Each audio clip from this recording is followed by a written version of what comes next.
अस्सलामुअलैकुम वरहमतुल्लाहि वबरकातुहू। बेलियो लगदियो सजनों किद्दां हो वालो जनाब तगड़िया रहना है, घबराना नहीं, परेशान नहीं होना। तो जनाब अज की गल बड़ी मज़ेदार है तो इंशाअल्लाह थानू उस गल तो सबक ज़रूर हासिल हो सी।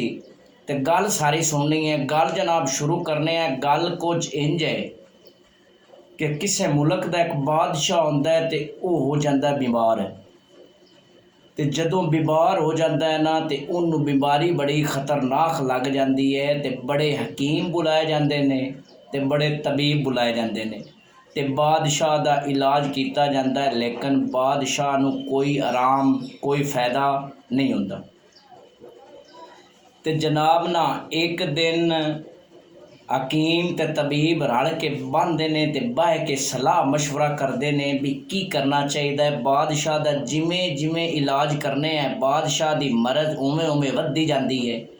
तो की करिए जनाब हकीमां ते तबीबां ने रल के मशवरा किया ते मशवरे दे विच उन्हां दे दोवां घरां नूं प्रोग्राम ये बन गया भी एक बड़ा खूबसूरत नौजवान होवे ते उनके सीने ते ना ऐ निशानी होवे ते वो नौजवान होवे ते उस नौजवान नूं लिया के ते उनका जिहड़ा पिता है ना वो बादशाह दे पिते दे नाल बदल दिता जावे ते तां बादशाह ठीक हो सकता है। ते जनाब उन्हां हकीमां ते तबीबां ने यह मशवरा करके बादशाह नूं दस्सिया ते बादशाह ने हुक्म दिता भी जिहड़े पैदल जसूस हैं ना पैदल सिपाही ने उन्हां नूं भेज दिओ। वो गली गली ते बाजार बाजार ते घर घर जाके ना उस बंदे नूं लभण।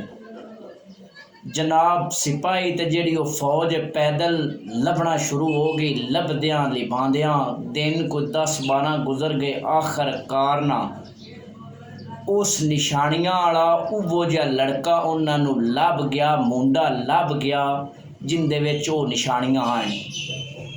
ते वो लड़का होवे किन्ना दा वो जनाब एक किसान दा लड़का होवे ते किसान बड़ा गरीब होवे, बड़ा परेशान होवे गुरबत की वजह तो। वो सिपाहियां ने जदों उस किसान नूं आख्या भी जितने तीनों रुपया पैसा चाहिए है वो असी देने हैं ते बादशाह नूं इस तेरे लड़के की ज़रूरत है। ते वो बेचारा किसान आ मजबूर आ उन्होंने तो पैसे चाहिए हैं। उन्हें जनाब काम की कीता उन्हें आख्या ठीक है। उन्हें जिहड़ी डिमांड की उन्हां फौज ने ते पुलिस वालियां ने उनकी डिमांड पूरी की ते जनाब वो लड़का उनके तू ले लिया, उनका पुत्र ले लिया ते उथों टुर पे। जदों आए ना बादशाह की कचहरी के अंदर ते हकीम भी आ गए ते तबीब भी आ गए ते उन्हें बादशाह नूं आख्या जी काजी नूं बुला के फतवा लो। बादशाह ने बुला के काजी तो पूछया भी इनू कतल करके ते मेरी जिहड़ा इनका पिता है वो मेरे वाले पिते की जगह ते पाउणा है ते क्या है जायज़ है। जनाब काजी ने फतवा दे दिता भी इनू कतल करके ते इनका पिता कढ़ के ते थोड़े अंदर पाया जाए तो वो जायज़ है, कोई मसला नहीं है, क्योंकि बादशाह की जान बचानी अवाम ते फर्ज है। मुख्तसर बादशाह ने हुक्म दे दिता ते जलाद आ गया ते जलाद ने ना तलवार कढ़ लई ते उनके सिर ते रख दी उस लड़के दी ते जदों तलवार सर तो चुक के ना तो मारन लगा ना ते जनाब लड़का इंज अरश अल्लो आसमान अल्ले मुँह करके ना ते वेखदा है ते हस पाउंदा। जदों हस पाउंदा है ना ते बादशाह रोक देंदा है जलाद नूं भी इनू तलवार नहीं मारनी, इनका सिर कलम नहीं करना, इनू कतल नहीं करना। तो जदों रोक देंदा है ना तो लड़के नूं बादशाह कोल बुलांदा है ते पुछदा है वजह की है।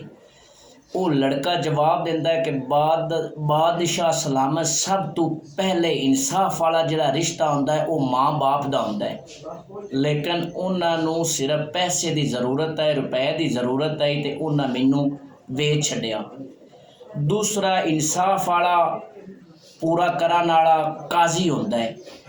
काजी कोल बंदा जांदा है ते उनदे तो इंसाफ मंगदा है, लेकिन मैं काजी कोल भी नहीं जा सकता, काजी भी थोड़े नाल मिलिया रहा। तीसरा होंदा है बादशाह दा ते थानू वैसे ही मैं चाहिदा मैं मुस्कुराया तो इस वास्ते हाँ कि इन्हां तिन्नां रिश्तियां तो जिन्हां तो मैनू इंसाफ चाहिए इंसाफ नहीं मिलिया तो मैं अरश अल्ले वेख्या तो अरश अल्ले वेख के ना भी अल्लाह ताला हुण मैनू इंसाफ दे सकदा है, लेकिन हाली उन्हां दा भी इंसाफ पहुंचा नहीं। तो जदों वो लड़का इतनी गल करदा है ना ते बादशाह नूं आ जांदा, बादशाह रोना शुरू कर दिंदा है ते जनाब उस लड़के नूं रिहा कर दिता जांदा है, ਉਹਨੂੰ ਛੱਡ ਦਿੱਤਾ ਜਾਂਦਾ ਹੈ। ਤੇ ਜਦੋਂ ਛੱਡ ਦਿੱਤਾ ਜਾਂਦਾ ਨਾ ਤੇ ਉਹ ਜਿਹੜੀ ਬਾਦਸ਼ਾਹ ਦੀ ਖਤਰਨਾਕ ਬਿਮਾਰੀ ਹੁੰਦੀ ਹੈ ਉਹ ਆਸਤਾ ਆਸਤਾ ਜਨਾਬ ਠੀਕ ਹੋਣਾ ਸ਼ੁਰੂ ਹੋ ਜਾਂਦੀ ਤੇ ਬਾਦਸ਼ਾਹ ਠੀਕ ਹੋ ਜਾਂਦਾ ਹੈ।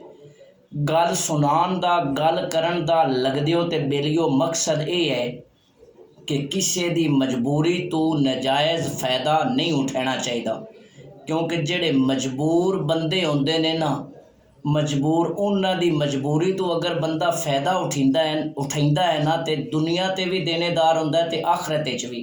तो इस वास्ते जिहड़े मजबूर ते लाचार इंसान ने उन्हां दी किसी भी खामी दी वजह तो उन्हां तो मजबूरी ना उठाई करो। तो मेरे बेलियां नूं ते बिरावां नूं अल्लाह खुश रखे, अल्लाह निगहबान।